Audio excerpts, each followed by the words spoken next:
Duamız odur ki kıyamete kadar sırat-ı müstakimden ve yolumuzu aydınlatanlardan Rabbim ayırmasın bizi. Sayın hocamız, kıymetli belediye başkanımız, hazirun, çok değerli kahtalılar, ümmet için kalbi atan tüm Müslümanlar, peygamber sevdalılarının Kasım ayını sahabe ayı olarak her yılı değerlendirdiği ve yolumuzu aydınlatan yıldızlar temasıyla hazırladığımız Hazreti Mus'ab bin Umeyr ile Hazreti Nesibe Hatun'un anlatılacağı programımıza hepiniz hoş geldiniz. Sizleri Allah'ın selamıyla selamlıyorum. Esselamu Aleyküm.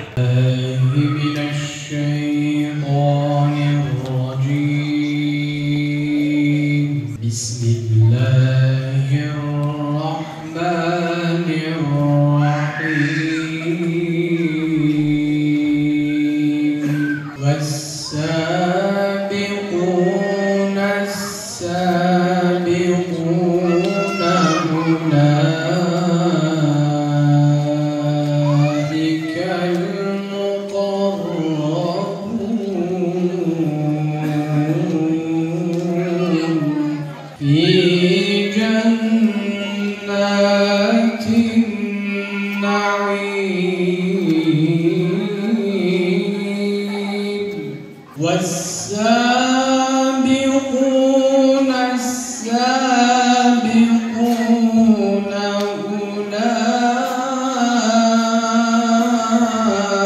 أولئك المقربون. Hepiniz hoş geldiniz, huşuyla geldiniz.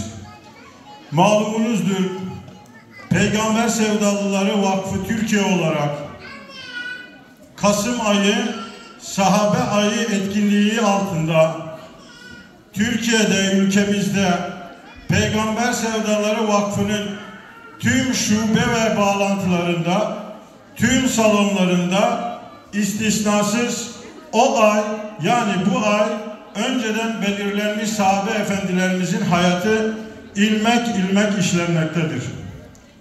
Yolumuzu aydınlatan yıldızlar serlevhası adı altında bu akşam da inşallah saygıya değer pek kıymetli hocamız manen, huşuen, huduen bizleri o yıldızların olduğu güne götürecektir inşallah. Maalesef gayretsizliğin, ferdiyetçiliğin, nemelazımcılığın, manevi hastalıklar ve virüsler olarak toplumsal bütün ortamlarda ayyukaya çıktığı bu günde inşallah o virüslerimize birer antivirüs, o derdimize birer derman, o yaramıza birer merhem olan manevi atmosferle manen dolup taşan bir gece, bir sohbet, bir etkinlik olur. Yani Mus'ab bin Umeyr, Nesibe validemiz kıyamet gününe kadar ne olacak? Devam edecek hayatı. Hiç kaybolmayacak. İstediği kadar zaman geçsin. Allah bunun garantisini vermiştir muhteremler. Gelelim makamına. Kardeşimizin okuduğu ayetlerde de var biraz. وَالسَّابِقُونَ الْاَوَّلُونَ مِنَ الْمُهَاجِرِينَ وَالْاَنْصَارِ وَالَّذ۪ينَ اتَّبَعَوْهُمْ بِإِحْسَانٍ radıyallahu anhumlar oldu. O ilk hicret edenler var ya ve onlara kucak açan insan var ya ve onlara daha sonra uyanlar var ya, Allah onlardan razı olmuştur. Onlar da Allah'tan razı olmuştur. Amenna. Böylesine güzeldir. Fakat ben başka bir soru soruyorum size. Bitti mi? Bu kadar mı? Bu Kur'an'ın, bu peygamberin hüneri bu kadar mı? Bir nesil geçecek, cennetlik bir nesil yetişecek, ondan sonra arkası kesilecek, öyle mi? Olur mu? Kabul ediyor musunuz bunu? Kardeşler, yani anlatırken söylediğim gibi bir acizliğimizden anlatamadığımdan dolayı ben Kur'an-ı Kerim'i ve onun ustasını bir torna tezgahına benzetiyorum. Müthiş bir torna tezgahı var ortada. Ve bu torna tezgahı öyle bir tezgah ki şuradan odunu veriyorsun, şuradan keresteyi veriyorsun, öbür taraftan adam çıkıyor, adam gibi adam çıkıyor. Buradan eşkıya veriyorsun, öbür ucundan evliya çıkıyor. Kim hocam bunu? Yanlış anlamayın. Yani bağrımıza bastığımız bu Ömer'imiz var ya, eşkıyaydı ya. Belki yanlış anlayacaksınız da eşkıyaydı. Sahabe anlatıyor. Annelerimiz anlatıyor. Hazreti Ömer öylesine azgınmış ki Müslüman olmadan önce öylesine zulmetmiş ki zavallı Müslümanlar tir. Zaten Peygamber Efendimiz'i bıraksak öldürmeye gidiyordu, öyle değil mi? Öyle bir adam, öyle bir canavar, açık konuşalım. Bir gün Mekke'nin sokaklarında bir annemiz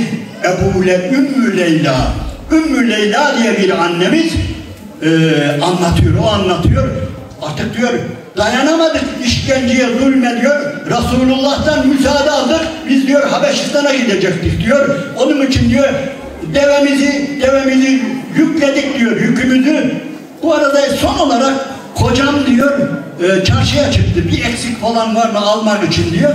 Bu arada Ömer geldi diyor. Ömer geldi diyor, şöyle baktı, şaşırdı diyor. Ey Ümmü Leyla, hayırdır? Bu bir göç gibi, öyle mi? Evet, göç deniliyor. Biz göçüyoruz. İnne ardı vasiatun fe iyyâye fa'budûn fe iyyâye ferhabûn. Yani ayetleri gereğince Rabbimiz diyor ki benim dünyam geniş, benim arzım geniş, gidin oralarda bana ibadet edin diyor. Biz de gidiyoruz. Senden kurtuluyoruz. Senin gibilerden kurtuluyoruz. Vallahi çok çektik senden. Sizin gibilerden diyor. Ve ondan sonra Ömer, dikkat edin, Ömer diyor ki Asım Köksal'dan buraları okuyabilirsiniz. Allah yardımcınız olsun diyor. Ben gidiyorum. Ondan sonra kocası geliyor. Kocasına diyor ki ne oldu biliyor musun? Biraz önce diyor Hattab'ın oğlu geldi diyor. Dedi ki baktı, şaşırdı. Böyle konuşma geçti aramızdan. Ben dedim ki işte sizden şöyle çektik, böyle çektik, yeter artık gidiyoruz. Deyince Allah yardımcınız olsun dedi diyor. Adam diyor ki ne demek istiyorum? Ömer Müslüman mı olacak sana göre? Bana göre olacak diyor. Eğer gördüğüm Ömer o Ömerse Müslüman olacak diyor. O adam da yani dikkat edin, onu da kınamıyoruz. Diyor ki kocası, vallahi Hattab'ın eşeğinin Müslüman olduğunu görürüm, oğlu Ömer'in Müslüman olduğunu görmem. Öylesine zalimmiş. Ama Ömer oldu. Dünyaya adalet dağıttı. Niye? Aynen dedim ya, o torna tezgahının içine bir girdi, öbür taraftan buradan eşkıya girdi, öbür taraftan evliyanın evliyası çıktı. Ebu Zer de böyle. Ebu Zer de resmen eşkıyaymış okudunuz. Yol kesememiş. Hatta Müslüman olduktan sonra bu defa Kureyşli kafirlerin yolunu kesti. O da ne oldu? O da Allah'ın Resulü'nün elinden ve Kur'an'ın tornasından geçti ve ne oldu? Ümmetin tek biricik evladı oldu. Musab da öyle. Allahu Ekber! Allahu Ekber! Allahu Ekber! Şimdi gelelim benim asıl size söylemek istediğime. Bu torna tezgahı duruyor değil mi bugün? Olduğu gibi. Yani demek istiyorum ki 1450 yıl en azından önce Mekke'deki o tezgah, o Kur'an, Kahda'daki Kur'an değil mi? Yok hali nedir? Biz eğer o Kur'an'a sarılırsak, o peygambere sarılırsak, o peygamber duruyor ortada. Bakmayın dedenin gittiğine nedir? O peygamberin önemli olan sünnetidir, hayatıdır. İslam'dır ruh veren bize, hazır bizlerim. Biz eshab-ı uhdud gibi, biz aşığız şehadete. Hüseyin'in mektebinden, biz aşığız şehadete.